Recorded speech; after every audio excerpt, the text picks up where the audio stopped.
Today we're out here in the city of Santa Monica. A very simple installation with a few doors and some fence stoppers. As you see, we have two pedestrian doors. We have this one in the front with a manual handle, and then we have this one in the back with an Illuma lock.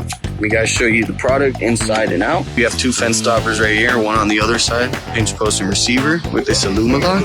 100% aluminum, 100% handmade, 100% made in the USA, and 100% Mulholland, baby. Here we have the inside view. I'm gonna show you this pedestrian door on the back over here. Side street. As you know, this is very low maintenance. It will never rust on you. It'll last you a lifetime.